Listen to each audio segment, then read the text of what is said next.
It's Gorman in the morning with Fletcher and Ryder. Now, 92 KQRS.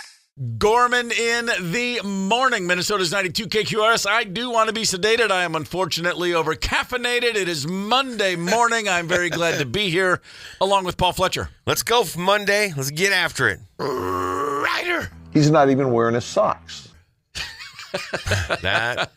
That's buck naked. That's how quick Steve rolled in. Man, listen. Buck naked. Buck naked. I bet I was buck naked more recently than either of the two of you. Just going to go ahead and put that out there. Jeez. All right, it's Monday. I'm feeling it. Let's go. I'm feeling Minnesota, that is. I need headlines, Paul. All right, the Twin Cities broke a 120-year record yesterday with a high of 56 degrees. The previous record was 55, set in 1905. St. Cloud also hit a record high of 56 degrees, breaking records set in 2021 and 2006. But you know what? Get ready for the bottom to drop out. Upper 20s by Thanksgiving. Am I the only person who, when I hear a record was a weather record from 1905, I'm like, they didn't know what temperature it was. They were just like, you're not alone. They just licked their finger and went, well, about 55. I don't know. I don't trust thermometers from 120 years ago. I don't trust anything from 120 years ago. Jeez. Except literature. Go ahead, Paul. Sorry. I digress. It's okay. Morgan Geyser, the Wisconsin woman who stabbed a sixth grade classmate as a preteen to please the fictional online character Slender Man. Oh, yeah. She reportedly cut off her monitoring bracelet and fled the group home where she was living this past Saturday night. To bring people up to speed, she pleaded guilty to attempted first-degree murder for the 2014 attack, which she committed at age 12 alongside friend Anissa Wire. Their victim, Peyton Lutner, also 12 at the time, this is astonishing, survived 19 stab wounds after crawling from the woods to get help. Geyser, now 23, was committed to a mental health institution and spent nearly 7 years at Winnebago Mental Health Institute before a judge ordered her conditional release earlier this year. However, you all, as of just an hour ago, y'all can breathe a sigh of relief. She's been recaptured, taken into custody the wee hours of this morning. That thing is nuts. That thing is the whole thing is so, crazy. So nuts. Yeah. I was living a long way away from here back then, and believe me, that's all anybody was talking about for a while. Oh, Slender Man was a whole thing. Back when a story would go on for days. Remember the good old days? Yeah. Yeah. Yeah, right? Jelly Bean Johnson, a Minneapolis music legend, is dead after turning 69 just earlier this week. Jelly Bean, whose real name was Gary George Johnson, was best known for his role as a founding member of Prince's band The Time. And Jelly Bean was an innovator of what became known across the world as the Minneapolis Sound. Loved ones say he passed evening of Friday, November 21st, just turned 69 this past Wednesday. Boy, what a badass. Yeah. I mean, what a great drummer, what a great guitarist. I never met the man. I know a lot of people that knew him, and Heart of Gold and everything you hear. Yeah. And I mean that like privately, I've always heard about him from people. It's not just now, but I got here 3 years ago, and it was one of those couple different people I know in town are like, oh, man, you got to meet Jelly Bean. And I'm like, yes, please. Yeah. Yes, please. Yeah. And I never did. Man, Godspeed, rest easy, Jelly Bean. What a tremendous talent. According to Pew Research, a survey they've conducted, social media is still rolling strong. This one surprises me, though. YouTube remains America's favorite platform, with 84% of adults using it.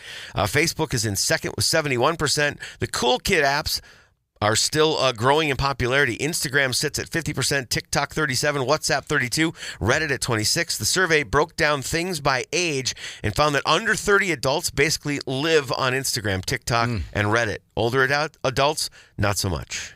I just like that from now on when we mention Pew Research, can we go Pew Research? I was going honestly, I was going to do that. I should have. Pew, pew, pew. Missed opportunity. I apologize for not doing that. Okay, that's all right.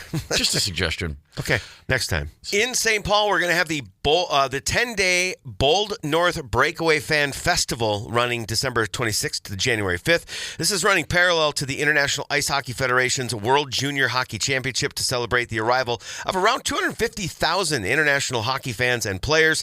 There'll be loads of free activities in Rice Park and around the streets around Grand Casino Arena. World Juniors will feature the best hockey players in the world, ages 17 to 19. Wow, nice.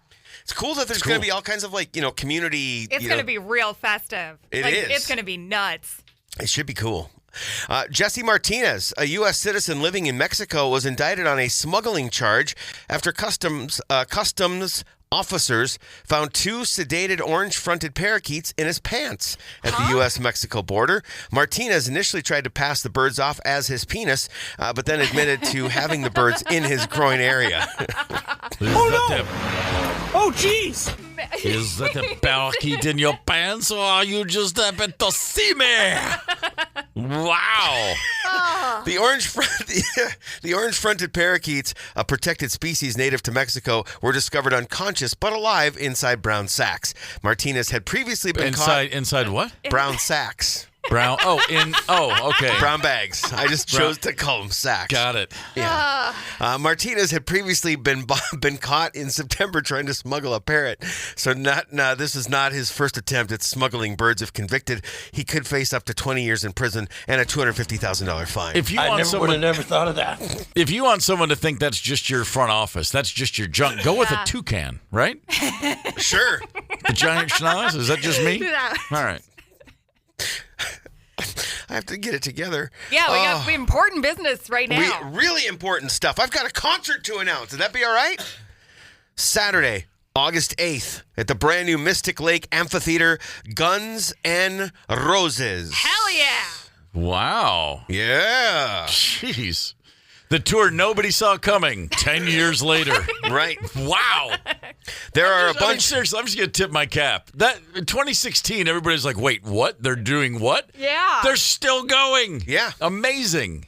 There are a bunch of pre-sales. If you want to investigate those, I'm not going to rattle all of them off because there are a bunch. But tickets, the general on sale for tickets is Friday, December 5th. So not this Friday, next Friday. Digest your Thanksgiving meal, then go get your Guns N' Roses tickets. Got it. Yeah. Got it. Yeah. Great Christmas present. Man, that is a good Christmas present. Yeah, sure. This is interesting. I know neither of your households are going to subscribe to this, but according to a new survey, 25% of households say they're cutting back on alcohol purchases through the holidays this year, with some eliminating it altogether. So some might be looking at a non-alcoholic front right there, front and center on the Thanksgiving dinner table this year. Probably, my guess is to cut back on costs. That's my guess. Well, No, not because we're going California sober.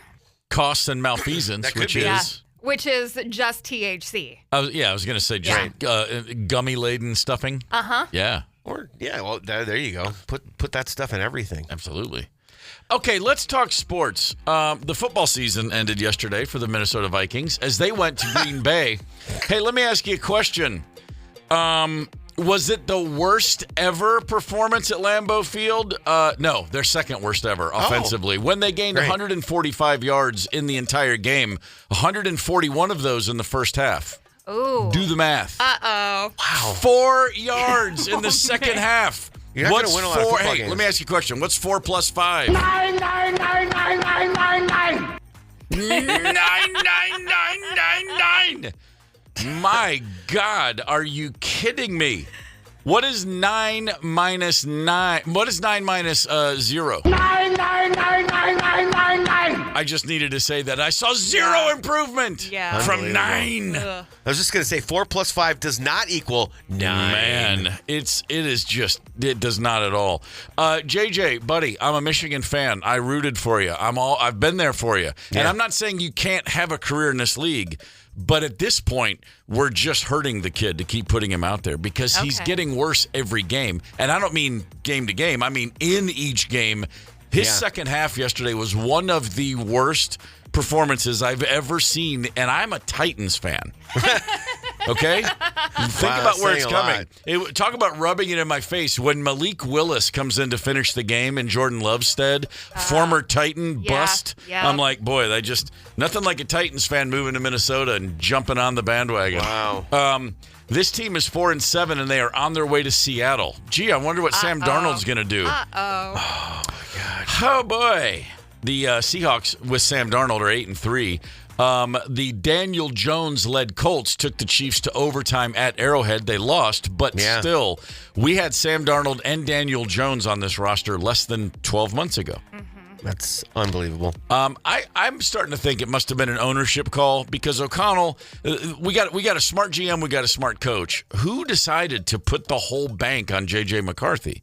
What was the thinking there? What did they see that is so lost in translation? I mean, and again, I've been saying give him time, give him time, give him time. Yeah. And I'm not saying get rid of him. I'm saying do something now. The season is only going to get worse. I mean, if you want to buy into next season, do something. It's Brosmer time. It's something.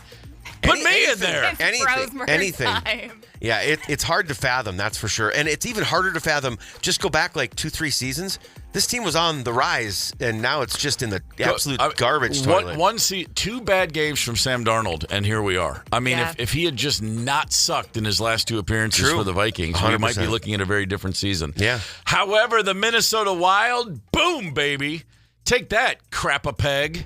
Wow, that's an interesting name. The Winnipeg Jets came to town, and the Winnipeg Jets welcomed us to town, and they got their asses kicked 3-0 because that's how the Wild does it in November. These days, See, I'm couching it. I'm just looking at the month of November, hoping it continues. I see that. Friday night, they beat the Penguins 5-0, They too. sure I did. was watching that one at the bar. Yeah. Pretty incredible. Yeah, it's a hell of a roll right now. Yeah, Yurov, Faber, and Kaprizov with the 3 goals in Winnipeg.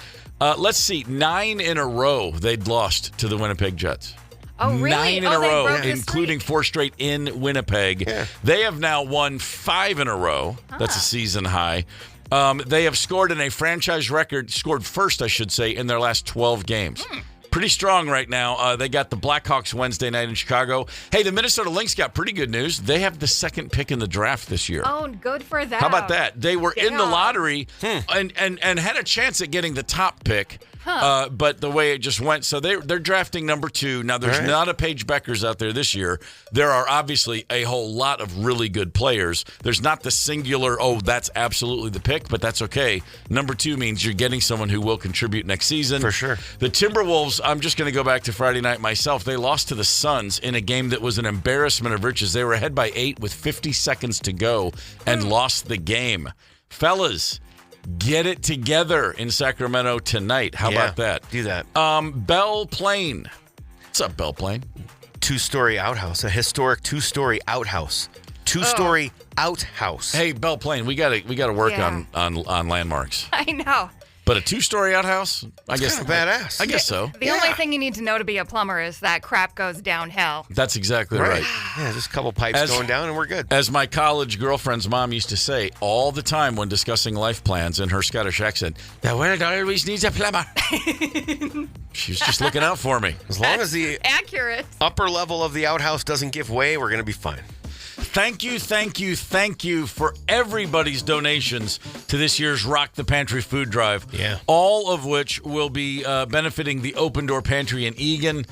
We had just a plethora of donations. The lobby was chock full. Yeah, it was. And also big thanks to our sponsors, MSP Plumbing, Heating, Air. Yeah, they had a ton of donations on their end too. They certainly did. Very nice. cool. Yeah. This was a success and the first of hopefully many of these. Thanks so much for everybody who dropped by either here or MSP and donated some non-perishable goods. A really, really wonderful gesture on so many people's part. It was super heartening just to walk out every day and see it pile up. Every day it just multiplied and multiplied and multiplied. And hats off to everybody that chipped in.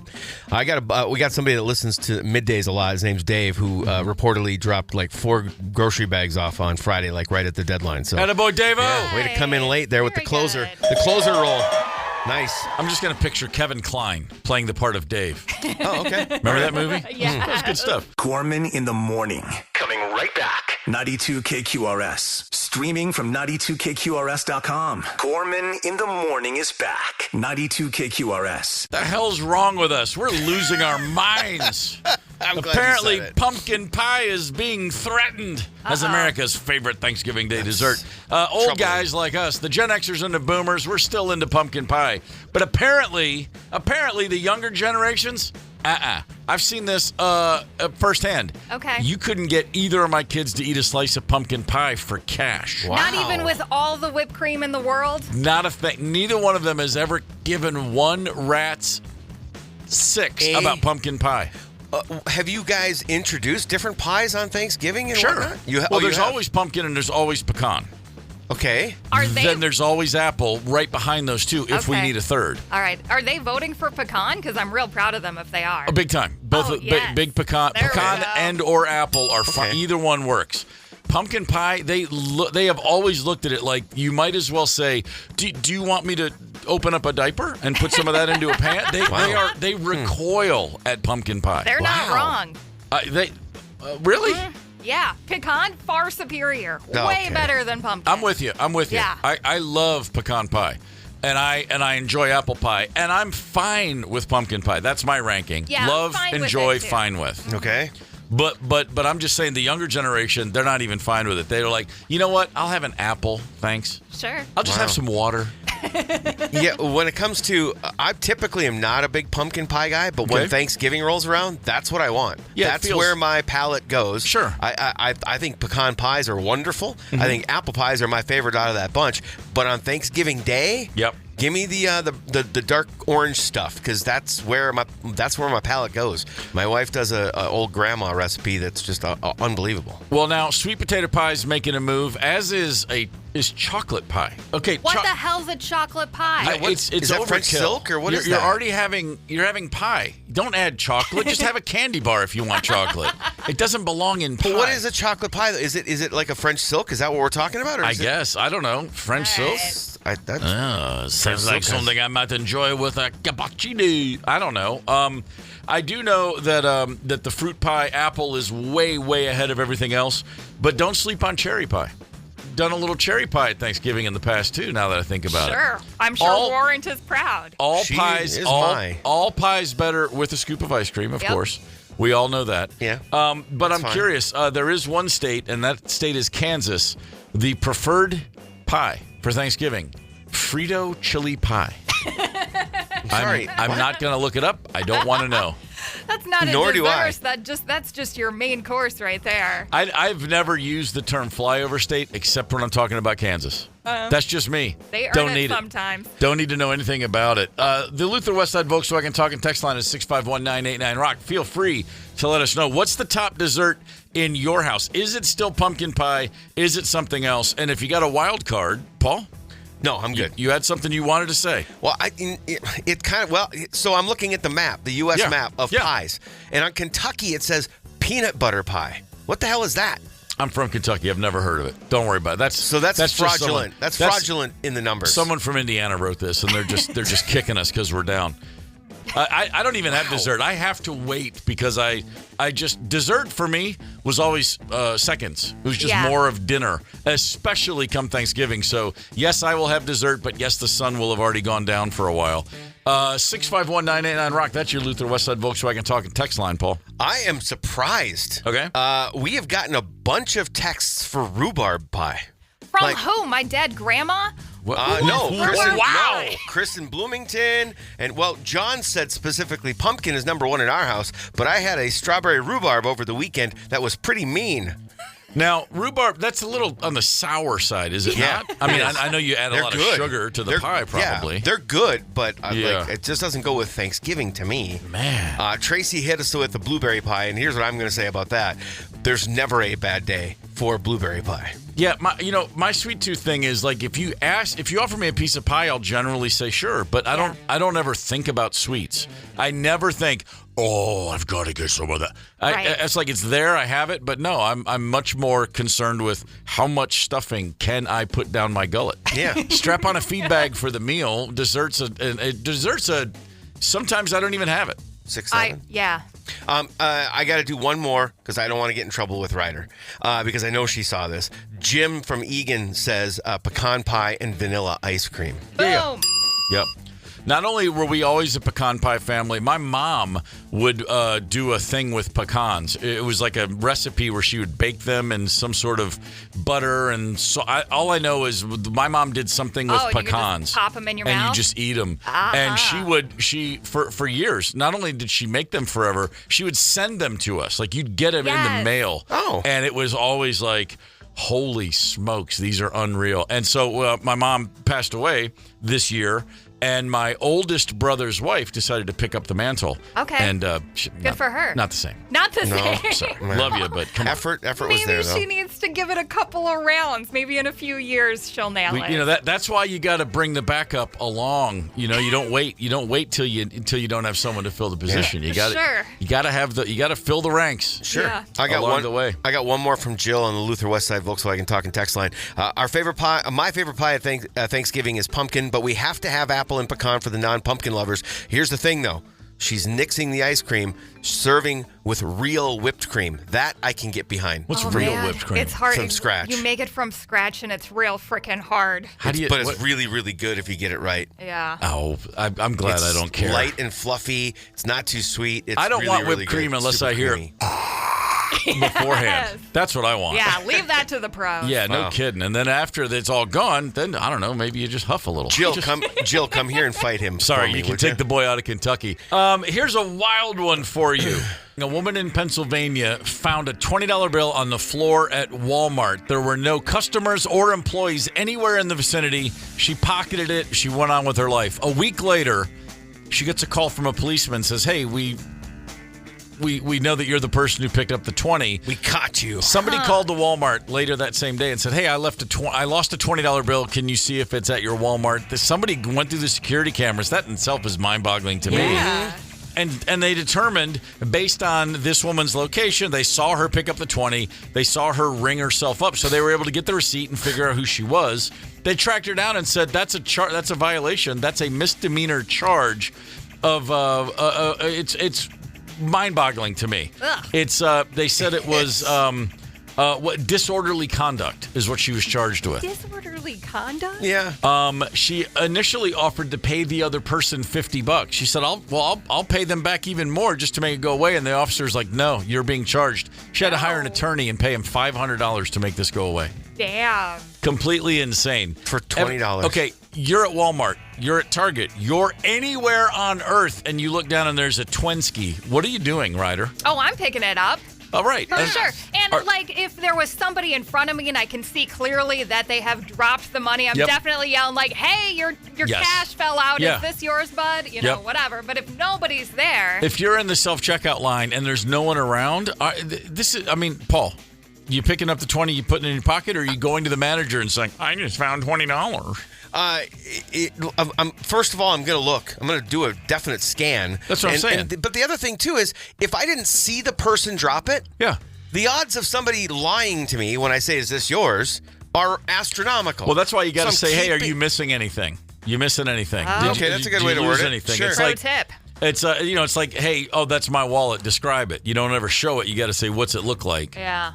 And then when they usually say it's got that Velcro thing in there for coins, then you know it's theirs because nobody would make that up. Or it says "badass MFer" like Samuel L. Jackson. There it is. There you go. There it is. Kind of crazy, man. It's a bizarre story that and I was thinking about like the officer on the phone calling her. What kind of joy is he getting? Going like, "No, I gotcha. Whoo, boy, you're going down." Yeah. This has got to be the middle of nowhere, Pennsylvania, where like nothing's happening. Well, the middle of nowhere, Pennsylvania. It's not Philly and it's not Pittsburgh. It's the rest of the state. So yeah, chances are it's anywhere else other than those two metropolitan areas. The whole thing is just absolutely nuts. My first speeding ticket, I'm sorry, not a speeding ticket. I ran a red light, and I was a senior in high school. Okay. And it was intentional. It was a Sunday night. It was in the middle of a pretty strong snowfall in my little town in Kentucky, and I was approaching a red light, and as the light turned yellow, I hit the brakes and immediately started to slide. And I was not going that fast. Right. I immediately ascertained and looked and went like, "There's no one else at this intersection. It's already pitch black out.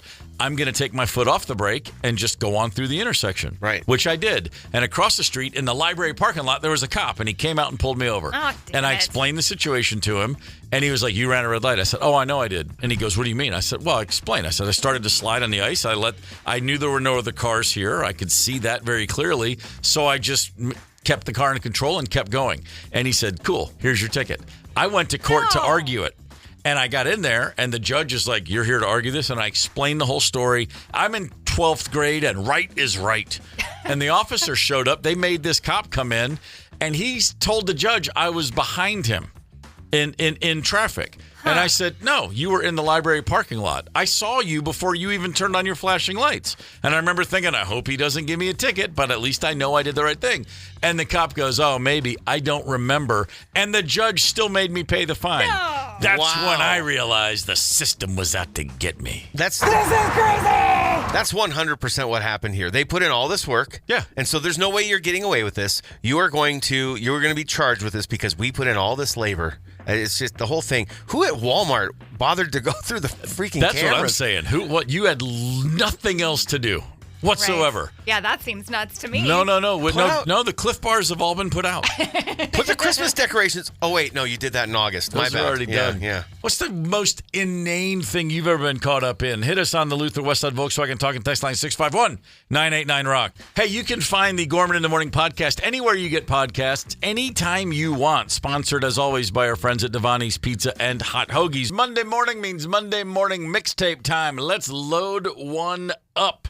What do you say? Get on the Luther Westside Volkswagen Talking Text Line 651-989-ROCK. Ryder, the theme today, inappropriate Thanksgiving dinner music. Anything come to mind? You can't be, okay, a banger of a tune. My Cologne from the band Howl, Owl, Howl. Do you know about them? I'm aware of them. Yes, okay. I have a passing familiarity with their entire catalog, in fact. But yeah, you can't be playing I Want to Smell Like Ariana Grande during Thanksgiving dinner? That's very true. Yeah. Okay. All right. I appreciate that. Maybe unless you're Mike Mills and you put this whole thing together. I just love the love at the end of the day. You know what? It came to me without even a second thought.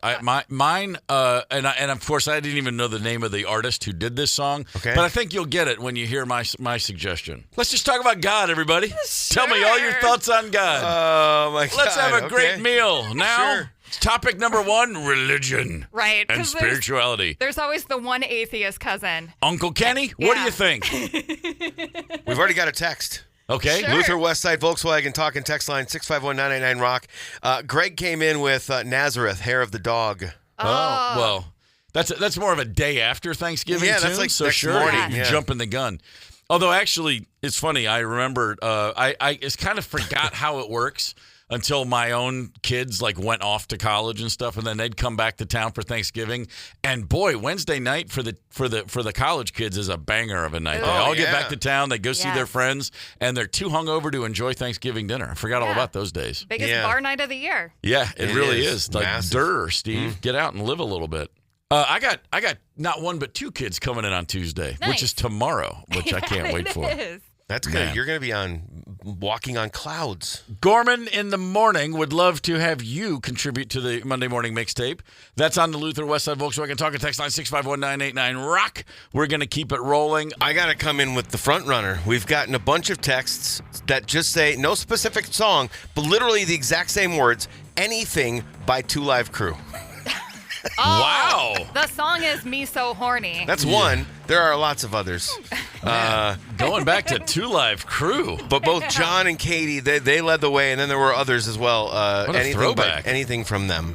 Songs that are inappropriate to play at Thanksgiving dinner. No shortage of selections on the Luther Westside Volkswagen Talking Text Line, 651-989-ROCK. Paul. Tubby came in strong, as he often does, with the Fat Bottom Girls. Oh, yeah. Freddie. He's listening to us live in Alabama, by the way. Some people might think this is the most appropriate Thanksgiving song. It could be. Depends on your perspective, I suppose. 34 years today, we lost Freddie Mercury. 1991 on this day. He was only 45 years old. That's a bummer. Which means he'd still be going strong. Mm-hmm. I never saw Queen live with Freddie. I had tickets in 1978 and didn't use them. Ooh. That's a bite in the ass, isn't it? Still chippy about that one. Yeah, I don't blame you. But boy, he was something special. Load up that mixtape. We're going to be posting side A and side B on socials a little later.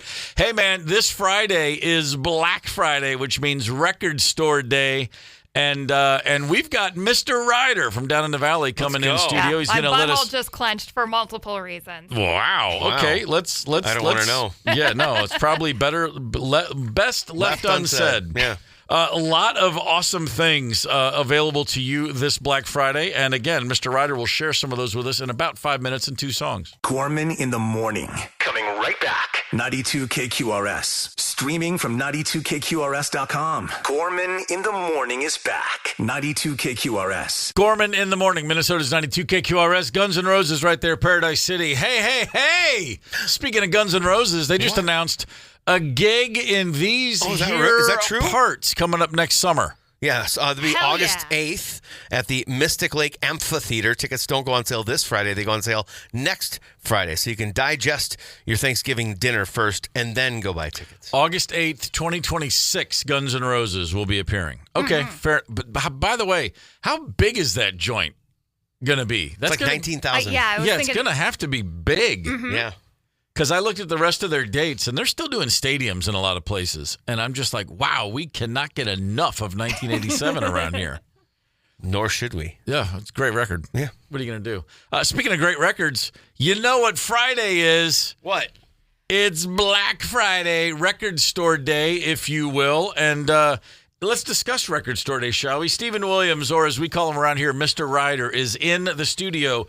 My man is the owner of Down in the Valley, and you have a big weekend ahead of you, sir. Yes, co-owner Down in the Valley. Come on. Yeah. Good morning, Scott. He didn't get up to come in here, though. I was going to say, if Scott Scott wants props, Scott has to get his ass out of bed and show up. I don't think I invited him in. All right. I like the way you're working. Fair. There's already the division is happening. This is great. So first of all, congrats on being the co-owner of Down in the Valley. Thank you. And Record Store Day, it's a high holy day for you guys. Yeah, so this is a little smaller than a regular record store day and the April one, but it's still a big deal. A lot of cool things coming out for, casual fans and record collectors that are more serious as well. I'm looking at a list of things. It is dozens, if not hundreds, of special items coming in. So first things first, our Record Store Day first release, that designates records that will be released for Record Store Day, but then also probably down the road wider later. Yeah, it gives the option. Not everything does come out a second time, but they reserve it, so if something's real crazy popular or whatever, they can make more. But plenty of exclusive releases throughout the entire thing. And it's, of course, now every possible genre. Let's go back to the first Record Store Day. It was talk about niche. I mean, it was like compared to now, it was tiny. It was minuscule, and it was like so hip people didn't even know about it. Yeah, it was just 7-inch records. Yeah, that was it. Yeah. And now you've got and it was probably a lot of more current artists than older. And when I look at the list, like the first thing I see, 2 exclusives from Bob Dylan, the 7-inch vinyl Masters of War, live in Alan Lomax's Apartment Legacy recordings, and then Bob Dylan, the original Freewheel, and we talked about that, the LP being reissued. So basically, suffice to say, Record Store Day has been embraced by every generation, every genre throughout the entire world of music. No, for sure. Yeah, that the Dylan 7-inch, the Masters of War, is going to be, it's pretty limited. I think it's 3,000 copies, which is not a lot for a Bob Dylan. So how many do you guys have your hands on? Well, just a few. Yeah. We got a good chunk, but I always tell everyone, I never tell people numbers just because, you want to give them some hope. I hear you. I always tell people, get in line. This isn't like the spring Record Store Day. People aren't waiting overnight. I mean, I think last year we had somebody 48 hours in line, which is crazy to me. Enjoy your Thanksgiving. Get in line early morning on Friday. Steven, are you going to enjoy your Thanksgiving? Oh no, I'm gonna go into work because the store is closed and I can get a bunch of stuff done. I'll price a bunch of cool used records to put out on Black Friday. So if you get in line too early, Steven will come make fun of you. So if Steven's working on Thanksgiving, Ryder, will you enjoy your Thanksgiving? I'll be watching the Lions game. Think about it. There you go. I'm looking down the list. The English Beat, the Beat at the BBC, a double album on Rhino. I'm just looking at things that jump off to me. I'm like, ooh, yeah, I'll check that out. In Excess, you've gone on and on since we started doing this in April about how great they were live and kind of caught you by surprise. Never owned an album and saw them live twice, and they were stomping both times. Great band. Live from Royal Albert Hall, London, 1986, that in Excess. That's really cool. I imagine that would be a pretty good set. 3,000 copies, too, so... all right. Here's what... Go ahead, Ryder. Is 3,000 a lot or a little or like a medium shot of getting this, Steven? There's Okay, so there's about 1,200 stores that participate in the U.S. That are pledged stores that can carry this stuff. So 3,000 is kind of in the middle. Yeah. But also you have to take into account, like I'm not trying to diss in excess. I'm just saying there's probably not a ton of hardcore fans that are going to be out there. That might be one that is attainable, is what I'm saying. Sure. It's not the same as, say, 30,000 copies of a Bob Dylan record. That's all I'm saying. Yeah, for sure. Yeah, obviously Bob Dylan is 30,000 is not a lot. Is there? I don't know if you'll have the answer to this, but is there a record or an item that jumps out to you that is going to be super sought after, but also has really low numbers? The Prince one. Okay. I believe it's only. What year was it around the world in a day? 1985? 84, 85? 85.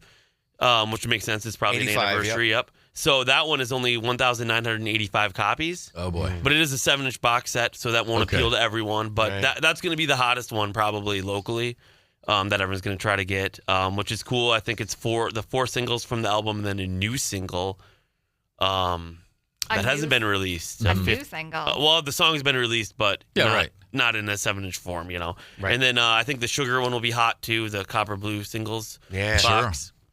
Stephen Williams from Down in the Valleys with us on Gorman in the Morning. So what are you excited about? When you first saw the list, what did you say? Oh, I'm getting that. The thing I have to get is the Season to Risk record, In a Perfect World, even though I already own it, and I can see Ryder's face because I own an original 90s pressing, but I'll buy it again because that's what you do. Half the things I'm going to buy on this list I've already owned a different copy of. Okay, but you play the 90s. sick. It's not like you put it in the vault and don't touch that record. You play it. But now I won't have So to. why I can do play we the new one.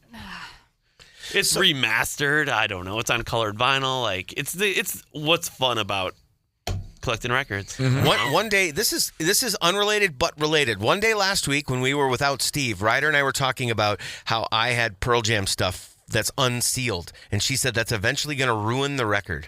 Okay, it depends on how it's kept, but yeah, shrink wrap it just keeps shrinking. So I see it a lot in used records that come in.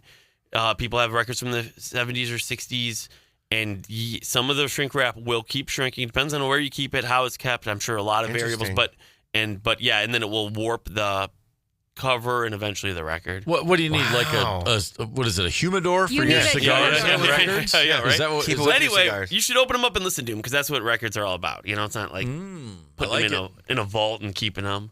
But if I have 3 copies. What's the oldest album you own? I'm not oldest by release date, but that you've had the longest. Do you know? Oh, that I've owned the longest? Yes. I own a ton of stuff that I bought, like my first records and stuff. Right. And, so I'm not like. I'm in. Do you remember your first album? Oh yeah, that you still own. Maybe not the first full length, but the first 7-inch is a Dillinger 4 7-inch that I actually bought at my first punk rock show. And, I didn't grow up with. I mean, my parents had a record player. So I kind of grew up with vinyl. But for me, it was just they were. I mean, in the '90s, those were $3. Records were $7. And CDs were $20. So and I was poor. Right. I still own my first album, which I was 5, and I won it as a door prize. It was the Bee Gees' 2 Years On, and I still have it. And in fact, I have 3 copies of it because over the years, people be like, because 2 people have given me like, hey, I found this, and I'm like, I still have mine, but thanks. So that should be the new thing at every Gorman in the Morning appearance. Someone should bring you the Bee Gees records, and you can see how many you can have. You can have a shelf in here of all of them. You know what? I'm all for it, man. You know what? That would be fantastic. And they should get those Bee Gees records at Down in the Valley. See? Sure, of course. Yeah. Yes. And my first 45, I no longer have.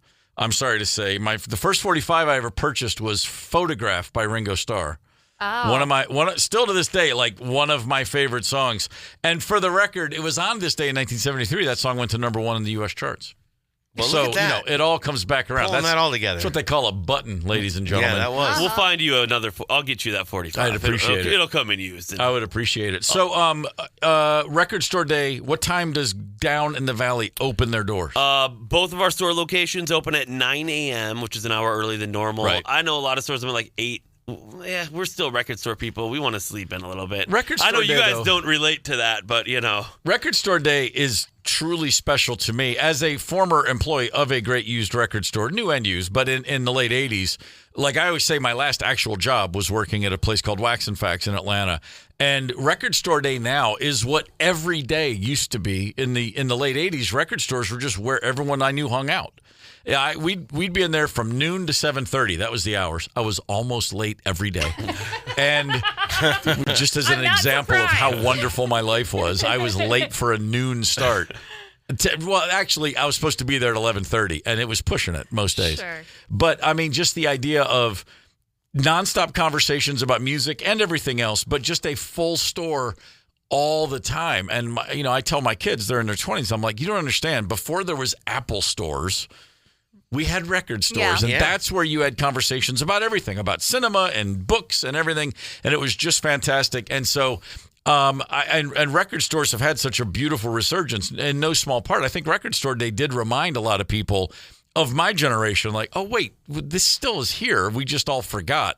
And so, I mean, do you see that ripple effect? Record Store Day, it's going to be packed. But since this started, I mean, it's really been a boon to the whole industry, right? Oh, yeah, for sure. The whole vinyl revival can be traced back to a Record Store Day. Great. 100%. And, it's just like your point is, I'm in my early 40s, and again, I hung out in the record store, although it was starting to get to the dark days of Napster and everything, and downloading where physical went away, and a lot of the record stores closed. But it's interesting to talk to a lot of my younger staff.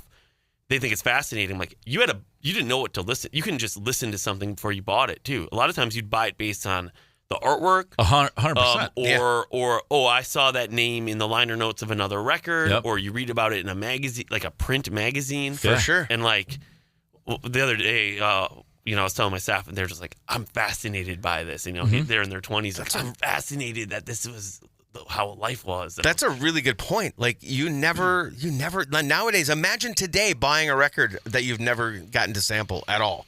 It's non-existent. You can find it everywhere. Man, the idea of flipping through the bins, I mean, for years of my life, and even as a kid before I was, like, I can still remember, like, Wish You Were Here or Presents, 70s records I wasn't buying yet, but I would just stare at those covers, just like, that guy's on fire. It's just like, that's all it took. I was like, one day I will own this record. It's a great album cover. Oh, man. I mean, and then all the way to If You Want Blood. That guitar neck is in his abdomen.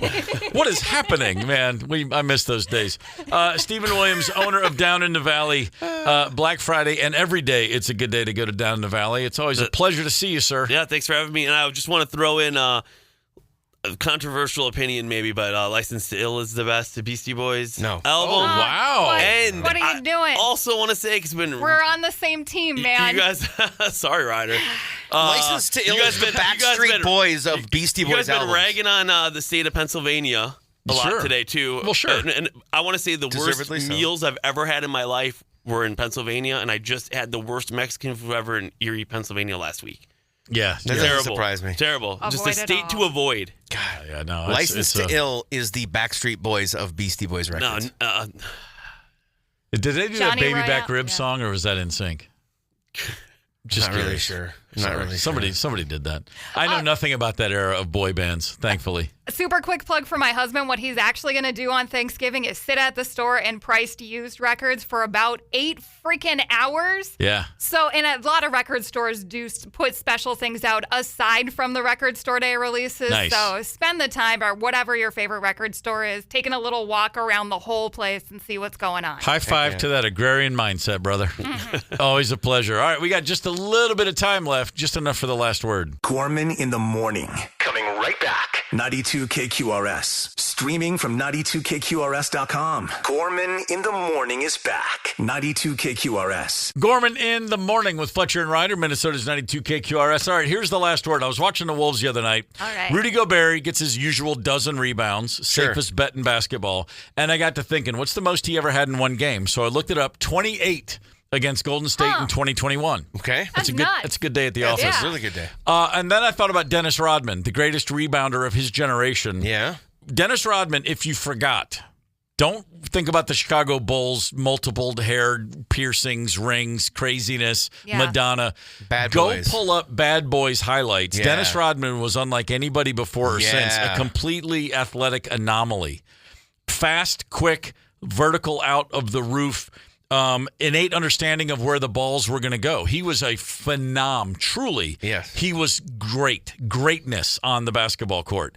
And he once said his life's goal was 40 rebounds in one game. And he swore, if I ever do it, I'm going to take all my clothes off on the court, walk off naked, and I'll never play another game. Huh. And so when I saw him say that, I rooted for that to happen every game. Please get 40 rebounds. I want to see him do this. Yeah. He never did. His best was 34. Now, this is the greatest rebounder of my generation, and his greatest night was 34. 34 rebounds in a game when there were 177 total shots. There were 98 misses. So out of 98 potential rebounds, one man got 34 of them. Yeah, it's insane. Pretty incredible. Yeah. So he was still 6 shy of 40, so that goal was kind of out of his reach. Oh, man. But it wasn't out of reach for Wilt Chamberlain. Nope. Because in his career, he did it 15 times. And in fact, Wilt Chamberlain holds a record that go ahead and bet your farm that this will never be broken. Wilt Chamberlain in one game got 55 rebounds. That's more than one a minute. 55 rebounds. Nuts. That is the game. There are several records that will never be broken. Believe me when I say that is the one in basketball that will never be broke. Someone will score 100 points. Someone will score 101 points before they get 55 rebounds. It'll never happen.